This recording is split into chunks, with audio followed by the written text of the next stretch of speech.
Mari kita berdoa. Kami bersyukur Tuhan karena pada pagi hari ini kami boleh datang beribadah kepada Tuhan, bersyukur untuk kasih, kesetiaan Tuhan, pertolongan Tuhan, pemeliharaan Tuhan yang sungguh-sungguh nyata di dalam kehidupan kami. Tuhan, kami mau menyiapkan hati kami untuk mendengarkan firman Tuhan. Kami percaya firman-Mu akan menolong kami dalam kehidupan kami berjalan bersama dengan Tuhan. Tuhan, kami berdoa supaya kiranya Tuhan yang sudah hadir bersama dengan kami di tempat ini, boleh berkuasa atas hati dan pikiran kami, sehingga setiap kami pada waktu mendengar firman Tuhan ini, Tuhan boleh mengubahkan hati dan pikiran kami dan seluruh hidup kami sesuai dengan kehendak Tuhan. Tuhan, berilah kepada kami telinga seorang murid yang mau mendengar firman Tuhan, dan hati yang subur untuk ditaburi firman Tuhan, sehingga setiap hari dan semakin hari kami boleh menjadi serupa dengan Kristus. Berfirmanlah Tuhan kepada setiap kami, sebab kami anak-anak-Mu sudah siap mendengarkan firman Tuhan. Di dalam nama Tuhan Yesus kami bersyukur dan kami berdoa. Amin. Selamat pagi Bapak, Ibu, dan Saudara yang dikasihi oleh Tuhan. Selamat pagi. Shalom. Saudara, saya bersyukur hari ini boleh bersama dengan Bapak, Ibu, Saudara untuk beribadah dan boleh melayani Tuhan. Saudara, tema yang diberikan kepada saya hari ini adalah pemeliharaan Tuhan bagi mereka yang mengalami kesulitan hidup. Mari kita buka Mazmur pasal yang ke-34. Mazmur pasal yang ke-34. Kita akan membaca dari ayat 1 hingga ayat yang ke-23.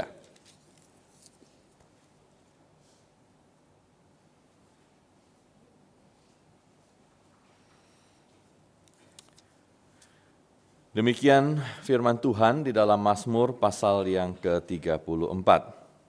Dari Daud pada waktu ia berpura-pura tidak waras di depan Abimelek sehingga ia diusir lalu pergi. Aku hendak memuji Tuhan pada segala waktu, puji-pujian kepadanya tetap di dalam mulutku. Karena Tuhan jiwaku bermegah, biarlah orang-orang yang rendah hati mendengarnya dan bersukacita. Muliakanlah Tuhan bersama aku, marilah kita bersama-sama memasyurkan namanya. Aku telah mencari Tuhan, lalu ia menjawab aku dan melepaskan aku dari segala kegentaranku. Pandanglah dia, maka mukamu akan berseri-seri dan tidak akan tersipu-sipu. Orang yang tertindas ini berseru dan Tuhan mendengar. Ia menyelamatkan dia dari segala kesesakannya. Malaikat Tuhan berkemah di sekeliling orang-orang yang takut akan dia, lalu meluputkan mereka. Kecaplah dan lihatlah betapa baiknya Tuhan. Berbahagialah orang yang berlindung padanya. Takutlah akan Tuhan, hai orang-orang kudus, sebab orang yang takut akan Dia tidak akan berkekurangan. Singa-singa muda merana kelaparan, tetapi orang yang mencari Tuhan tidak kekurangan sesuatu pun yang baik. Marilah anak-anak, dengarkanlah aku, takut akan Tuhan akan kuajarkan kepadamu. Siapa di antaramu yang mencintai hidup dan mendambakan hari-hari penuh kebahagiaan, jagalah lidahmu dari yang jahat dan bibirmu dari ucapan yang menipu. Jauhilah yang jahat dan lakukanlah yang baik. Carilah perdamaian dan raihlah dia. Mata Tuhan tertuju kepada orang-orang benar dan telinganya kepada teriak mereka minta tolong.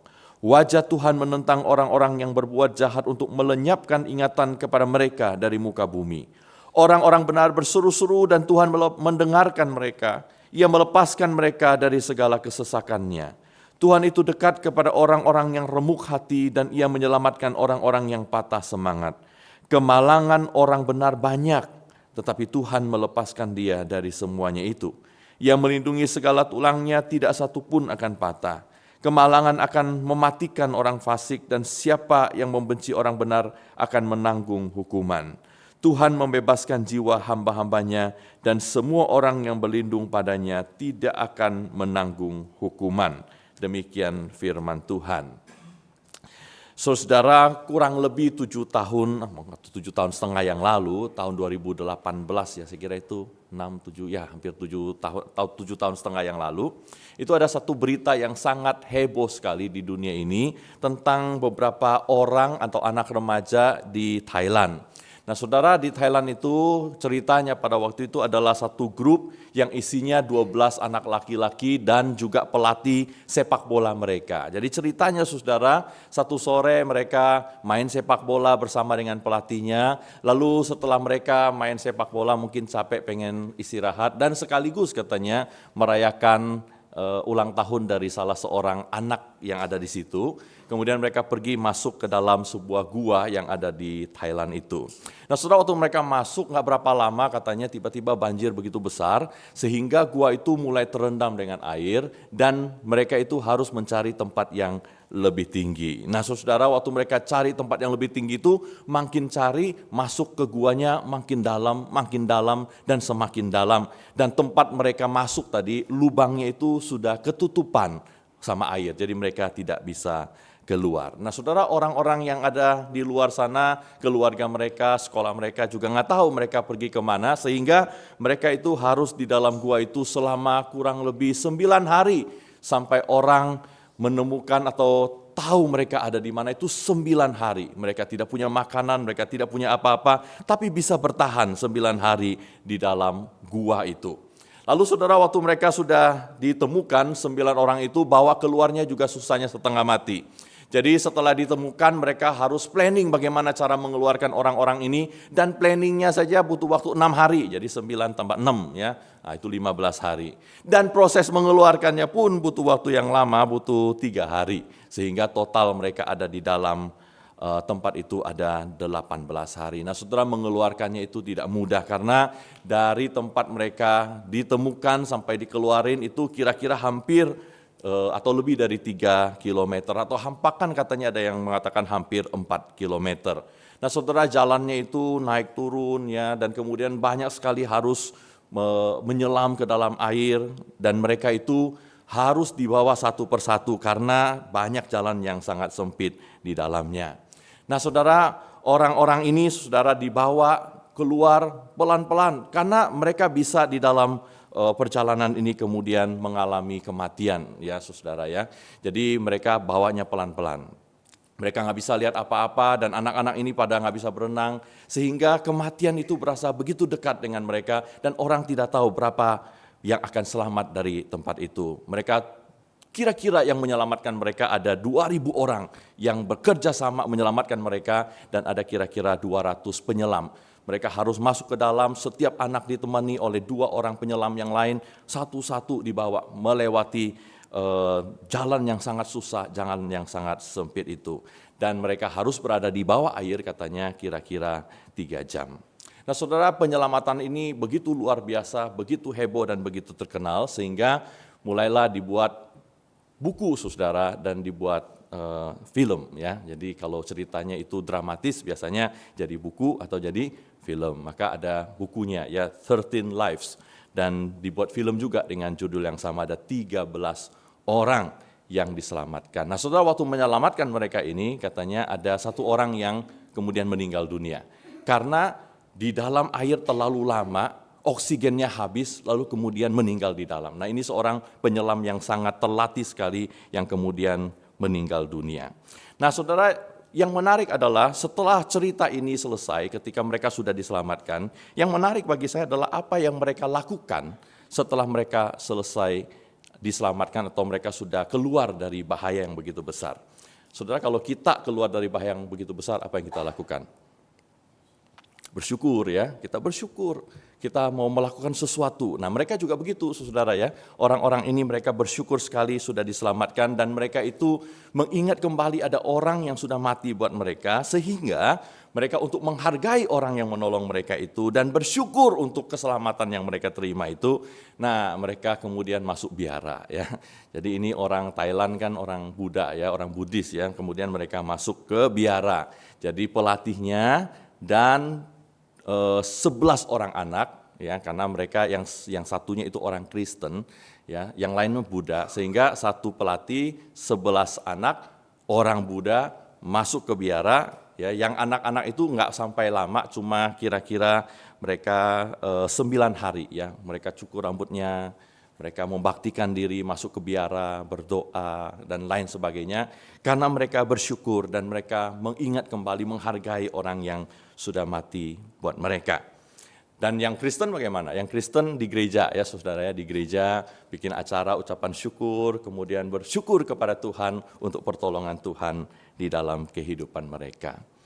Saudara, waktu lihat seperti ini saya berpikir memang ya kalau orang mengalami kesulitan yang besar di dalam hidupnya, apalagi dia rasa dia tidak mungkin keluar dari kesulitan hidupnya, kalau tiba-tiba dia ada pertolongan, tiba-tiba ada kelepasan, saudara hati pasti sangat bersyukur sekali bukan?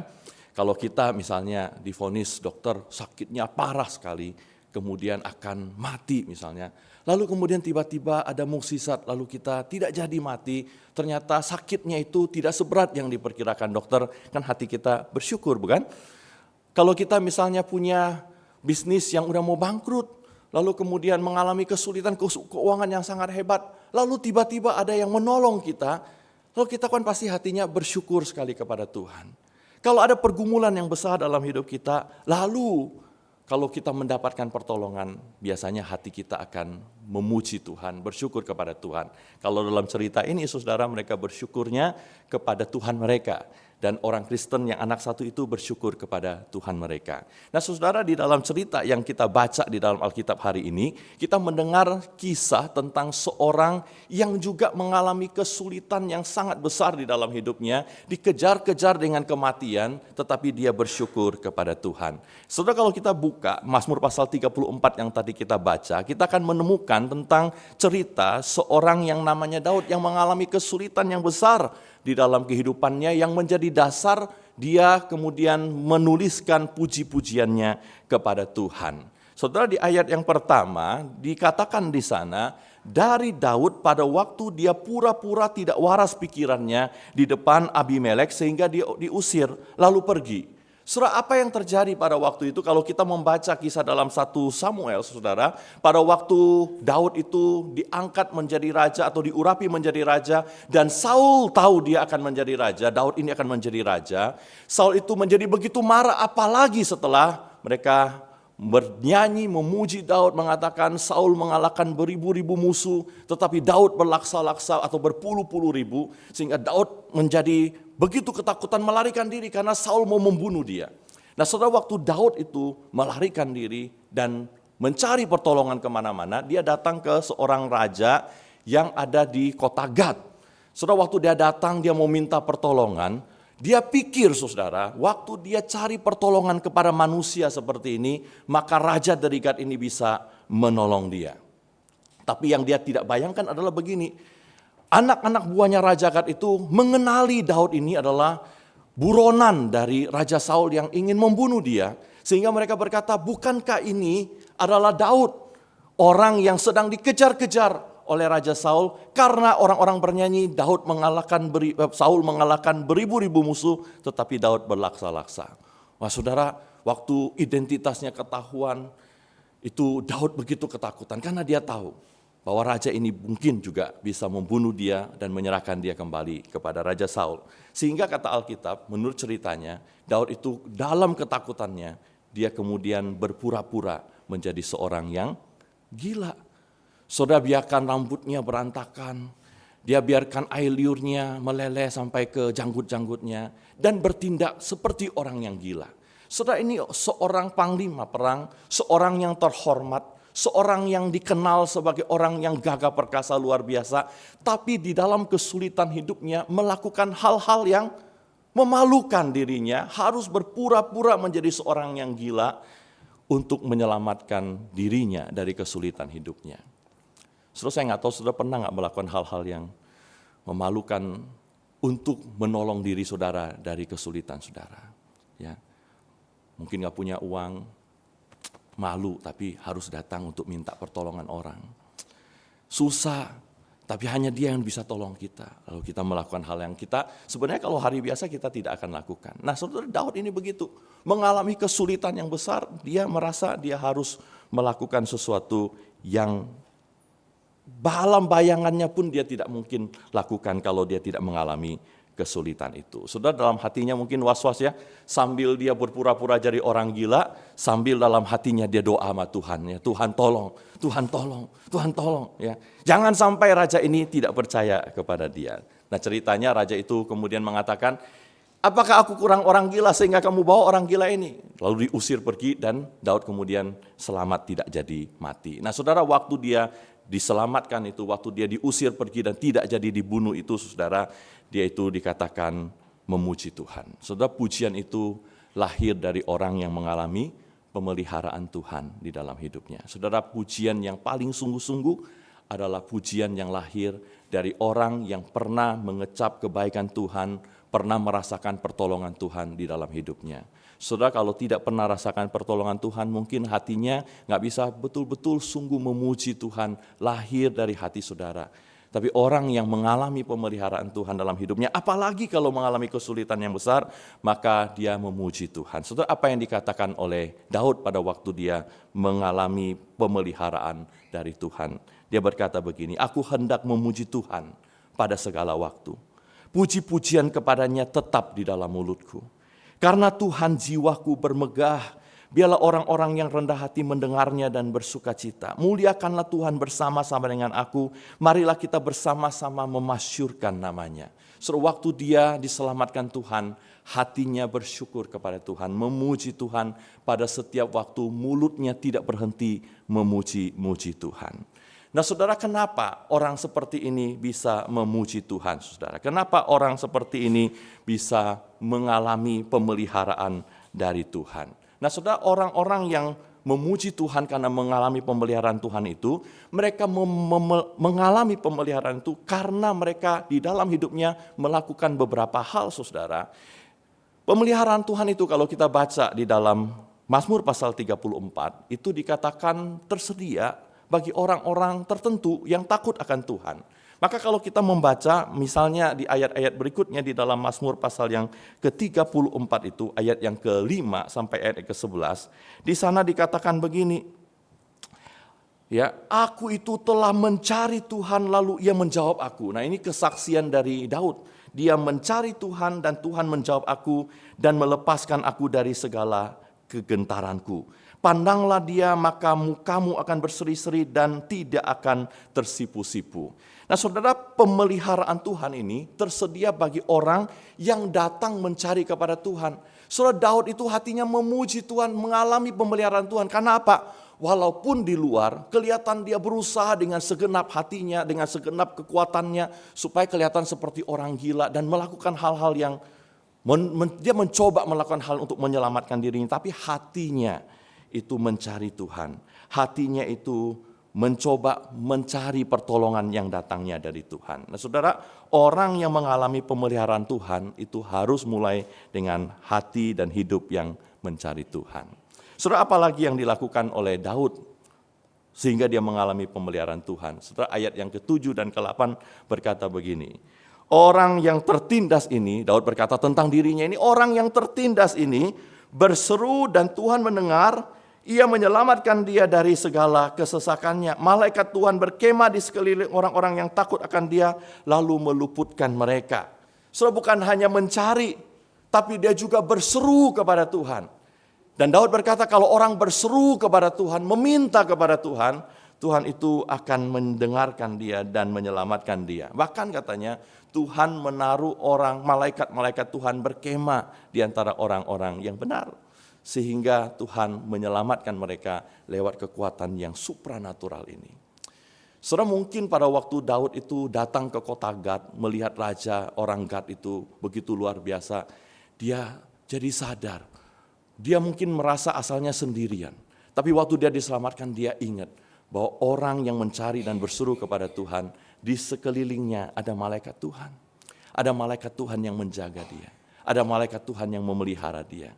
Kalau di dalam Alkitab saudara melihat bagaimana kalau ada orang yang berkemah, lalu ada malaikat Tuhan berjaga, musuh itu tidak bisa untuk mengganggu dia dan memberikan kesulitan kepada kehidupan mereka. Saudara, orang yang mengalami pemeliharaan Tuhan itu mencari Tuhan, mereka berseru kepada Tuhan. Dan bukan hanya itu saudara, bukan hanya mencari, bukan hanya berseru, ayat yang ke-9 berkata begini. Kecaplah dan lihatlah betapa baiknya Tuhan, berbahagialah orang yang berlindung kepadanya. Bukan cuma cari, bukan hanya berseru berdoa kepada Tuhan, tapi hidupnya betul-betul mau berlindung kepada Tuhan, bersandar kepada Tuhan. Saudara, ada banyak orang yang dalam hidupnya memang dia seperti datang ke gereja mencari Tuhan pada waktu ada kesulitan. Dan kemudian dia berdoa kepada Tuhan. Tetapi hati dan hidupnya tidak sungguh-sungguh berlindung kepada Tuhan. Masih berlindung kepada apa yang dia punya, apa yang dia bisa. Saudara, orang yang mengalami pemeliharaan Tuhan itu, yang bisa mengecap dan melihat kebaikan Tuhan itu adalah orang-orang yang hidupnya berlindung kepada Tuhan. Datang kepada Tuhan, Tuhan ini hidup saya, berlindung kepada pertolongan dari Tuhan. Dan yang terakhir saudara, orang yang dipelihara Tuhan itu adalah orang yang pada dasarnya adalah orang yang takut akan Tuhan. Ayat ke-10, takutlah akan Tuhan, hai orang-orang kudus, sebab orang yang takut akan Tuhan tidak akan berkekurangan. Kalau kita mau dipelihara Tuhan di dalam kesulitan hidup kita, supaya tidak berkekurangan, saudara ingat, kita itu mesti takut akan Tuhan. Ya, mesti belajar hidup takut akan Tuhan. Saudara, pertanyaan saya, kita tentu mau dipelihara Tuhan kan? Kita mau setiap kali kita ada kesulitan, Tuhan memelihara hidup kita, menolong dan menyelamatkan kita, sehingga kita bisa memuji Tuhan dalam hidup kita. Tapi pertanyaannya saudara, bagaimana kita bisa mengalami pemeliharaan Tuhan yang seperti itu? Saudara, nggak ada cara lain. Saudara harus datang cari Tuhan. Saudara harus berseru kepada Tuhan. Saudara harus berlindung kepada Tuhan. Dan yang paling penting saudara, saudara harus hidup takut akan Tuhan. Karena orang yang hidupnya takut akan Tuhan, itulah yang dipelihara dan dilindungi oleh Tuhan. Saudara, pertanyaan saya, bagaimana kita hidup takut akan Tuhan? Saudara, di dalam pasal ini, Daud mengajarkan kepada kita bagaimana caranya orang itu bisa takut akan Tuhan. Di ayat yang ke-12, Daud berkata begini, marilah anak-anak, dengarkanlah aku. Ya. Akan kuajarkan takut akan Tuhan kepadamu. Jadi dia sudah mengalami pertolongan Tuhan, pemeliharaan Tuhan, perlindungan Tuhan. Dia melihat Tuhan itu begitu baik, dia bersuruh Tuhan dengar, dia mencari Tuhan bisa ditemukan, dan dia bisa mendapatkan pertolongan pemeliharaan Tuhan. Lalu pada waktu dia bisa mendapatkan itu semua, hatinya pengen kasih tahu kepada orang lain. Bagaimana caranya supaya hidup kita itu bisa ditolong oleh Tuhan. Dan dia bilang, aku akan mengajar kepada kamu tentang apa artinya takut akan Tuhan. Siapa yang mencintai hidup, mendambakan hari-hari yang penuh dengan kebahagiaan, dia akan ajarkan kepada kamu bagaimana cara hidup takut akan Tuhan. Nah saudara, hidup takut akan Tuhan menurut bagian ini ada 3 hal setidak-tidaknya. Yang pertama saudara, orang yang takut akan Tuhan itu adalah pertama, orang yang menjaga lidahnya dari yang jahat. Ayat yang ke-14. Jagalah lidahmu dari yang jahat dan bibirmu dari ucapan yang menipu. Saudara, orang yang takut akan Tuhan, kata Daud, itu mulai dari mulutnya. Mulut yang sama yang mau memuji Tuhan karena pemeliharaan Tuhan, pertolongan Tuhan, tidak bisa juga mulut yang sama yang dari mulutnya itu keluar ucapan-ucapan yang jahat dan yang menipu. Saudara, kita tidak bisa hidup benar dan mendapatkan pertolongan dari Tuhan, kita nggak bisa takut akan Tuhan sebelum kita menjaga lidah kita dari yang jahat. Jadi kalau kita mau mengalami pemeliharaan Tuhan, saudara jangan lupa kita harus menjaga lidah kita. Jangan lagi mulut kita mengucapkan hal-hal yang tidak berkenan kepada Tuhan, yang jahat di hadapan Tuhan. Yang kedua saudara, bagaimana hidup takut akan Tuhan. Ayat yang berikutnya, ayat 15a berkata begini, jauhilah yang jahat dan lakukanlah yang baik. Hidup dalam kebaikan. Saudara, itu adalah kunci untuk menjadi orang yang takut akan Tuhan. Orang yang takut akan Tuhan, dia menjauhi kejahatan dan melakukan apa yang baik di mata Tuhan. Saudara, kalau saudara mau mengalami pemeliharaan Tuhan, kita harus hidup di dalam kebaikan. Pikirkan apa yang baik yang kita bisa lakukan. Kalau hidup kita masih banyak dosa, kejahatan, kita mesti jauhi. Karena apa? Karena itulah yang menghalangi tangan Tuhan menolong kehidupan kita. Itulah yang membuat pertolongan Tuhan tidak sampai ke dalam kehidupan kita. Dan yang ketiga saudara, orang yang hidup takut akan Tuhan itu hidup di dalam perdamaian. Ya. Carilah perdamaian dan raihlah perdamaian itu. Nah saudara, dalam bahasa aslinya carilah shalom itu. Apa itu shalom? Shalom itu hidup dalam damai. Damai dengan diri sendiri, damai dengan orang lain. Saudara, kalau kita mau jadi orang yang hidup takut akan Tuhan, kalau kita mau mengalami pemeliharaan Tuhan, hidup kita mesti damai. Damai dengan teman-teman kita. Jangan sampai ke gereja jadi tukang onar, saudara. Atau di tempat kantor kita jadi orang yang mencari keributan. Di rumah membuat keributan. Nggak heran, saudara, nggak ada pertolongan Tuhan, nggak ada pemeliharaan Tuhan dalam hidup kita. Karena hidup kita itu tidak hidup dalam damai. Nah saudara, kalau kita mau mengalami pemeliharaan Tuhan, kita mesti hidup takut akan Tuhan. Dan kalau kita mau hidup takut akan Tuhan, kita mesti menjaga lidah kita, hidup dalam kebaikan, dan hidup dalam perdamaian. Gampang atau susah, saudara? Gampang atau susah? Kalau lihat orang nyebelin kan kita mulutnya pengen ngomel ya. Betul ya? Ya. Kalau kita lihat orang yang jahat, kita kan pengen balas kan, saudara. Kalau kita dalam hidup ini kan susah sekali untuk melakukan hal yang baik. Apalagi kalau tidak ada orang yang lihat. Hidup kita itu jahat, saudara. Dan itulah sebabnya susah sekali kita ini bisa mengalami seperti ini. Tapi kata firman Tuhan, hanya orang seperti ini yang bisa ditolong oleh Tuhan. Maka di ayat yang ke-16 dan seterusnya, firman Tuhan berkata, mata Tuhan itu tertuju pada orang benar. Telinganya pada teriak orang minta tolong. Wajahnya kepada orang-orang yang berbuat jatuh, Tuhan menentang mereka. Dan orang-orang benar itu berseru, Tuhan melepaskan mereka. Saudara, kalau kita benar, Tuhan mau melepaskan kita. Persoalan paling besar dalam hidup kita adalah kita ini bukan orang benar. Kita ini bukan orang benar. Kita itu tidak layak dapat pemeliharaan dari Tuhan. Setiap kesulitan dalam hidup kita, kita tidak mungkin bisa lepas. Karena hidup kita itu adalah hidup yang tidak benar di hadapan Tuhan. Tapi kita bersyukur kepada Tuhan. Karena Tuhan itu adalah Tuhan yang baik kepada kita. Alkitab berkata Tuhan datang ke dalam dunia, mati buat kita. Dia yang benar, mengalami berbagai macam kesulitan hidup. Supaya kita yang tidak benar ini bisa lepas dari kesulitan hidup kita. Dia yang tidak berbuat dosa, yang hidupnya takut akan Tuhan itu, bisa mengalami berbagai macam kesusahan dan tidak mendapatkan pertolongan. Supaya kita bisa datang kepada Dia. Ketika hidup kita itu tidak benar, ketika hidup kita penuh dengan dosa, dan kita punya banyak kesulitan hidup, kita tetap bisa datang kepada Tuhan untuk mencari pertolongan Tuhan. Karena Kristus itu yang adalah penolong kita. Saudara, Kristus adalah penolong di dalam hidup kita. Makanya Ibrani pasal 4 ayat 16 berkata begini, sebab itu marilah kita dengan penuh keberanian menghampiri tata kasih karunia, supaya apa? Supaya kita menerima rahmat dan menemukan kasih karunia untuk mendapatkan pertolongan kita pada waktunya.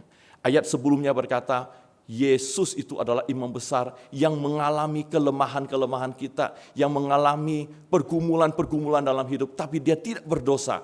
Itulah sebabnya kita bisa datang kepada Dia untuk menerima rahmat, kasih karunia, dan pertolongan di dalam hidup kita. Saudara, memang dalam hidup kita mesti berusaha untuk hidup dengan berkenan kepada Tuhan. Tapi saudara, di dalam hidup kita yang masih jatuh dan bangun ini, dalam pergumulan-pergumulan kita bisa datang kepada Tuhan dengan penuh keberanian. Karena di sana kita bisa terima rahmat, kasih karunia, dan pertolongan kita pada waktunya. Bukan hanya mendapat pertolongan pada waktu kita kesulitan ekonomi, pada waktu kita punya pergumulan dengan orang yang ada di dalam keluarga kita, atau di tempat bekerja kita, atau di gereja kita, atau dimanapun, atau pergumulan apapun saudara, tetapi juga pergumulan dalam hidup kita melawan dosa dan kedagingan kita. Saudara, waktu kita mengalami kesulitan-kesulitan dalam hidup, karena hidup kita ini penuh dosa dan terus bergumul dengan dosa, dan itulah sebabnya kita mengalami kesulitan-kesulitan itu, kita pun bisa datang kepada Tuhan untuk memberi pengampunan dan pertolongan kepada kita. Saudara, orang kalau sudah mengalami pertolongan dari Tuhan, dia baru bisa melihat dan memuji Tuhan, bersyukur kepada Tuhan, dan hidupnya sepanjang hidupnya itu akan menjadi orang yang betul-betul mengandalkan Tuhan di dalam hidupnya. Saudara, kalau saudara pernah mengalami pertolongan Tuhan, saudara akan belajar untuk setiap saat mengandalkan Tuhan, bukan? Kalau saudara tahu ada satu orang yang bisa tolong saudara, Kali ini dia udah tolong saudara. Besoknya kalau ada kesulitan cari siapa lagi? Cari dia lagi ya. Kalau dia bisa tolong kita kan kita cari dia lagi. Kalau saudara selama ini tidak cari Tuhan, saudara, mungkin kita ini belum mengalami pertolongan Tuhan. Tapi kalau kita serahkan hidup kita, Tuhan yang pelihara kita di dalam segala kesulitan hidup kita, Tuhan bisa tolong kita. Dan kalau Tuhan sudah tolong kita, kita bisa datang lagi untuk minta pertolongan dari Tuhan. Saudara, di sepanjang sejarah ada banyak sekali orang-orang yang mengalami pemeliharaan Tuhan di dalam hidupnya. Tapi ada satu cerita yang saya paling suka, salah satu yang saya paling suka tentang bagaimana Tuhan memelihara anak-anaknya yang mau berserah, yang mau hidup bagi Tuhan. Saudara, ini cerita tentang seorang namanya George Mueller. George Mueller ini adalah seorang anak muda yang dari kecil itu sudah belajar bahwa Tuhan itu bisa memelihara hidupnya bahkan dalam segala kesulitan yang dia alami.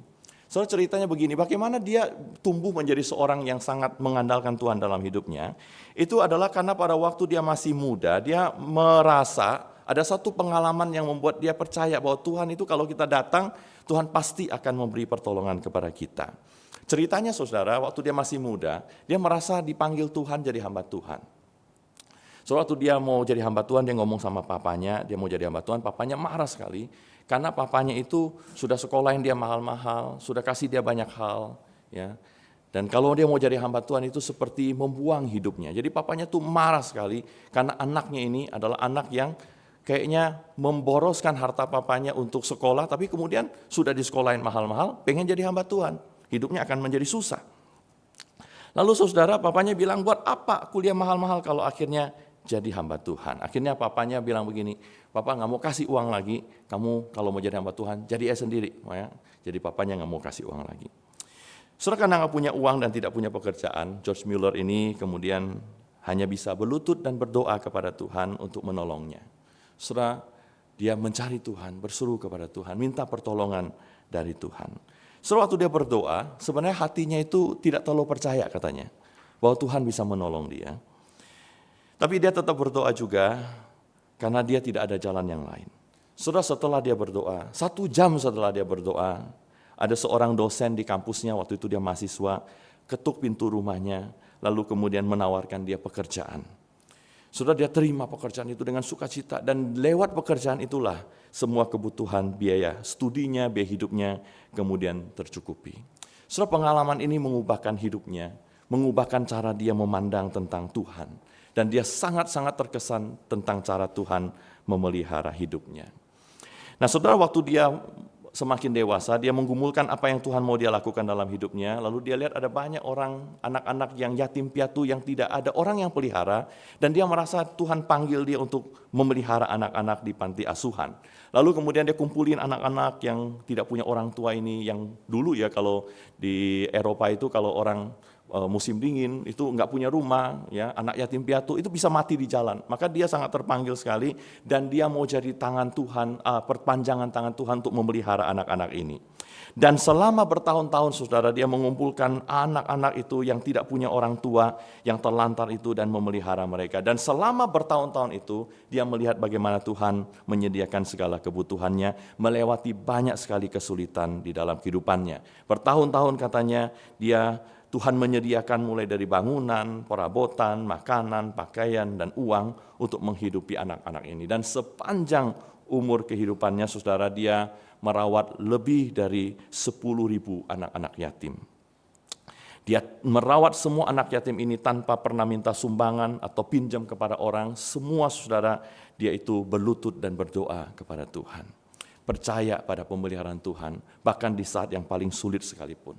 Dan di dalam jurnalnya, dia punya jurnal, dan di dalam jurnal pribadinya dia mencatat mukjizat demi mukjizat, bagaimana Tuhan memelihara dia, mendengarkan doa dia pada waktu dia berseru kepada Tuhan, waktu dia minta kepada Tuhan, waktu dia hidupnya berlindung kepada Tuhan itu, bagaimana Tuhan menjawab doa-doanya. Dan dia mencatat saudara, di dalam diarinya atau buku catatan dia, setiap kali Tuhan jawab doanya dia catat. Dia doa, Tuhan jawab, dia catat. Kira-kira berapa doa yang dia jawab sama Tuhan? Bisa tebak nggak saudara-saudara? Seumur hidupnya dia doa, Tuhan jawab, kira-kira ada berapa yang dia catat? 100? 200? Saudara, selama ini kalau hitung saudara doa, Terus Tuhan jawab, ada berapa kali? Banyak. 100 kali? 1000 kali? Saudara, dia catat setiap kali dia doa, Tuhan jawab. Dan seluruh catatan itu sepanjang umur hidupnya, lebih dari 50.000 doa yang dia catat dijawab Tuhan selama hidupnya. Saudara, ada banyak kisah pemeliharaan Tuhan di dalam hidupnya. Salah satu yang sering diceritakan adalah cerita tentang satu hari di panti asuhannya itu tidak punya roti dan tidak punya susu untuk makanan pagi. Saudara, waktu mereka nggak punya makanan itu, dia dapat kabar, lalu dia datang ke panti asuhan itu di ruang makan yang begitu besar, ada banyak anak-anak tapi nggak ada makanan. Tapi dia tahu Tuhan pasti memelihara dia, karena dia sudah belajar dari pengalaman hidupnya, Tuhan memelihara dia. Terus sampai di ruang makan itu, dia lihat anak-anak duduk di meja makan, tidak ada makanan, lalu kemudian dia mengajak anak-anak itu berdoa. Apa doanya? Tuhan, terima kasih untuk makanan yang Tuhan sudah berikan. Ada nggak makanannya? Nggak ada makanannya. Tapi dia berdoa begitu. Setelah berdoa, beberapa menit kemudian pintu panti asuhan katanya diketok, lalu ada tukang roti yang membuka pintu itu, yang di depan pintu dan berkata begini, semalam saya nggak bisa tidur katanya, entah kenapa Tuhan membuat saya nggak bisa tidur, lalu saya buat roti, ya, dan saya merasa Tuhan mau saya kasih kalian roti, jadi dikasih rotinya buat anak-anak panti asuhan itu. Terima kasih, tutup pintu. Berapa menit kemudian datang ada yang ketuk pintu lagi, ternyata kali ini yang berdiri adalah pengantar susu. Dan pengantar gerobak susu itu berkata begini, susu ini itu karena gerobak di depan panti asuhan ini rusak. Jadi waktu dia dorong gerobak susu itu, gerobaknya rusak di depan panti asuhan. Jadi supaya nggak rusak, daripada rusak katanya, mendingan saya kasih kepada anak-anak di panti asuhan ini. Dulu nggak ada kulkas ya, jadi mendingan saya kasih kepada anak-anak di panti asuhan ini. Jadi anak yang tadinya nggak ada roti, nggak ada susu, hari itu bisa makan. Karena apa? Karena Tuhan memelihara mereka. Dan karena ada orang yang datang mencari Tuhan, berdoa kepada Tuhan, memohon pertolongan Tuhan di dalam kehidupannya. Dan dari orang-orang seperti inilah, muncul pujian-pujian yang paling tulus lahir dari hati tentang kebaikan Tuhan, tentang pertolongan Tuhan. Saudara, saya nggak tahu hari ini apa yang saudara alami dalam hidup saudara. Berapa banyak kesulitan yang mungkin saudara sudah pernah alami, sedang alami, atau satu hari nanti saudara akan alami. Tapi apapun kesulitan saudara, Tuhan bisa tolong saudara. Tuhan bisa pelihara hidup saudara. Yang kita perlu lakukan adalah datang kepada Tuhan, mencari Tuhan, berseru kepada Tuhan, minta pertolongan dari Tuhan. Tuhan bisa menolong kita. Tapi yang Tuhan minta adalah kita belajar hidup takut akan Tuhan. Datang kepada Tuhan. Hidup dengan benar kepada Tuhan. Tapi waktu hidup kita nggak benar pun, kita datang kepada Tuhan. Minta ampun kepada Tuhan. Dan Tuhan pasti bisa memelihara kehidupan kita. Amin. Mari kita berdoa. Bapa di surga, kami bersyukur karena Tuhan mengajar kepada kami pada pagi hari ini bahwa di dalam berbagai kesulitan hidup yang kami alami, Tuhan Engkau memelihara kami. Tuhan Engkau adalah penolong di dalam hidup kami. Ajar kami Tuhan kalau dalam hidup kami, kalau kami belum pernah mengalami pemeliharaan Tuhan, supaya kami belajar untuk mempercayakan hidup kami kepada Tuhan. Kami mau datang berseru mencari Tuhan, berlindung kepada Tuhan, dan kami mau belajar hidup takut akan Tuhan. Dan Tuhan, kalau hari ini ada di dalam rumah Tuhan ini, anak-anak-Mu yang bergumul di dalam berbagai macam pergumulan dan kesulitan dalam hidup mereka, Tuhan Engkau yang melihat mereka, Tuhan yang akan memberkati mereka, keluarga mereka, pekerjaan mereka, dan pelayanan mereka. Biarlah setiap kami Tuhan di tempat ini dipelihara oleh Tuhan. Terima kasih Bapa di surga, Engkau dengar doa kami. Di dalam nama Tuhan Yesus kami sudah berdoa. Amin. Tuhan berkati saudara.